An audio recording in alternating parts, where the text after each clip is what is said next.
Assalamualaikum warahmatullahi wabarakatuh. Selamat pagi anak-anakku. Bagaimana kabar kalian hari ini? Ustazah berharap kalian semuanya dalam keadaan sehat walafiat dan tetap semangat untuk terus belajar. Anak-anakku, sebelum memulai pembelajaran hari ini, marilah kita awali dengan membaca basmalah.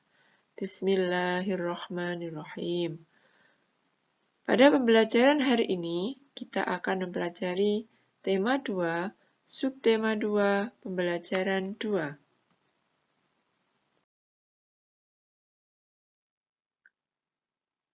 Kakek Husin adalah salah satu pengidap asma.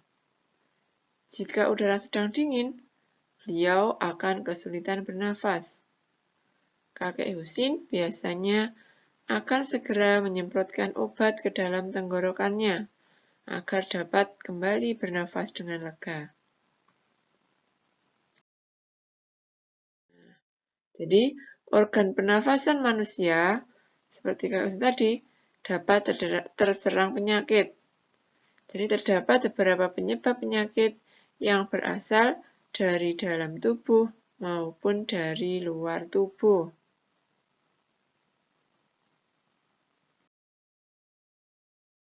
Nah, kira-kira apa saja penyakit yang bisa terjadi pada sistem pernafasan manusia?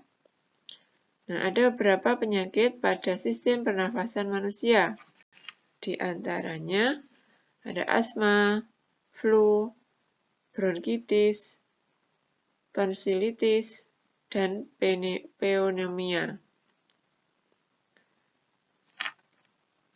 Apa sih perbedaan antara asma, flu, bronkitis, tonsilitis, dan pneumonia? Mari kita pelajari satu persatu. Nah, jadi asma itu adalah penyumbatan saluran pernafasan yang disebabkan oleh alergi seperti debu, udara dingin, rambut, bulu, ataupun kelelahan. Gejalanya yaitu berupa apa?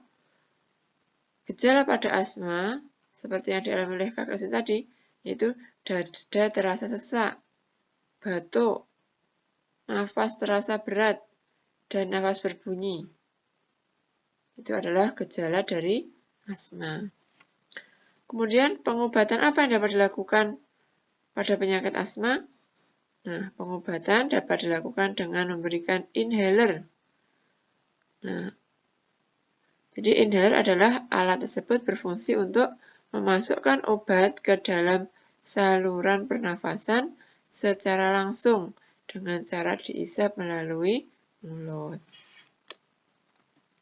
Kemudian yang kedua, ada flu. Flu adalah gangguan pernafasan yang disebabkan oleh virus. Nah, jadi pada flu, gejala utamanya adalah sakit kepala, demam, hidung tersumbat oleh lendir, kemudian badan terasa letih, dan nafsu makan berkurang. Itu adalah beberapa tanda pada penyakit flu. Kemudian pengobatan flu dapat dilakukan dengan minum obat sesuai dengan resep dokter dan juga bisa melalui dengan meningkatkan daya tahan tubuh dengan meningkatkan makanan yang bergizi. Itu adalah apa? Untuk pengobatan flu.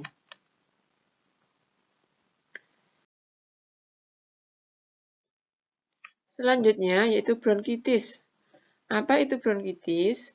Bronkitis adalah infeksi atau peradangan saluran bronkus yang biasanya disebabkan oleh virus.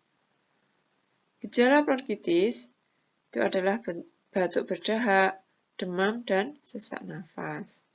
Kemudian pengobatan bronkitis dilakukan dengan minum obat sesuai dengan resep dokter, bisa juga dengan istirahat yang cukup, serta mengkonsumsi makanan yang sehat dan bergizi.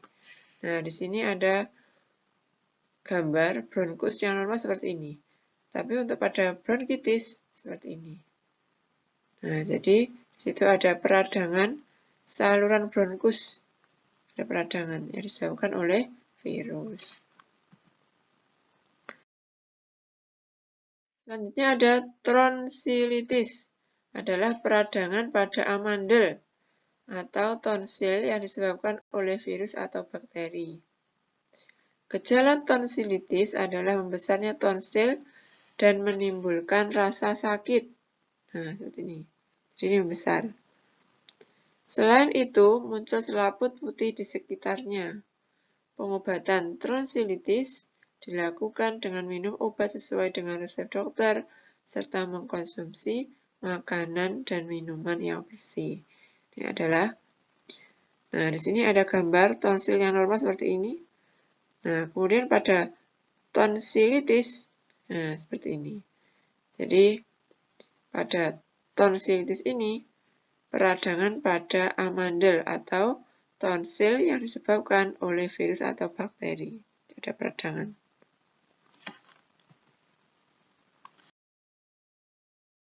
Selanjutnya ada pneumonia.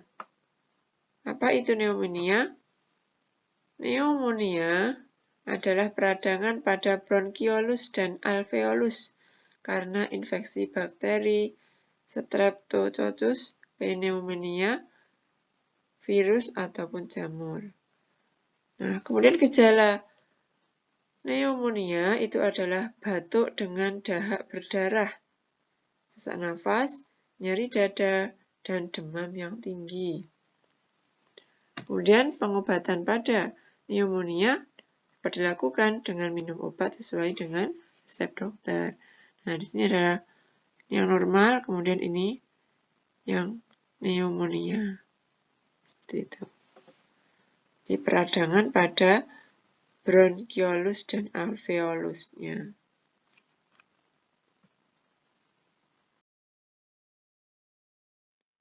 Nah, selanjutnya mari kita perhatikan gambar di atas.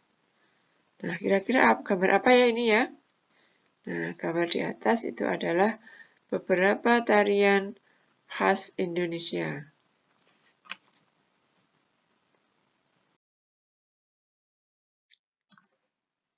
Nah, hampir semua tarian Nusantara itu menggunakan properti. Apa tuh properti?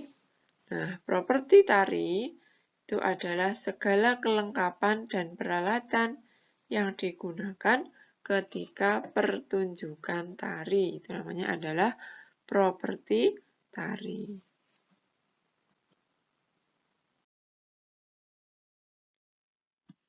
Properti tari merupakan salah satu unsur pelengkap dalam sebuah tarian. Kemudian apa saja fungsi dari properti tari? Fungsi properti tari ada beberapa. Yang pertama, penari dapat menyampaikan ide dan makna gerakan dalam tarian agar mudah dipahami oleh penonton. Kemudian yang kedua, fungsi properti tari yang kedua adalah pelengkap busana tari. Yang ketiga, menghidupkan karakter tokoh yang dibawakan.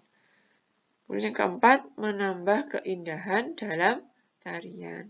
Tadi fungsi dari properti tari. Kemudian jenis properti tari itu ada jenis senjata. Misalnya saja ada pedang, keris, tombak, rencong, busur, anak panah, dan sebagainya. Kemudian jenis yang lain ada topeng, piring, selendang, payung, lilin, tongkat, dan sebagainya. Itu adalah properti tari. Nah, di sini ada contoh tari piring. Nah, di sini properti yang digunakan adalah berupa piring. Tentunya masih banyak lagi contoh-contoh tari yang menggunakan properti tari. Baik anak-anakku, untuk pembelajaran hari ini sudah cukupkan. Ada kurang lebihnya Ustazah mohon maaf. Tetap semangat untuk terus belajar. Mari kita akhiri pembelajaran hari ini dengan membaca hamdalah. Alhamdulillahirrabbilalamin. Wassalamualaikum warahmatullahi wabarakatuh.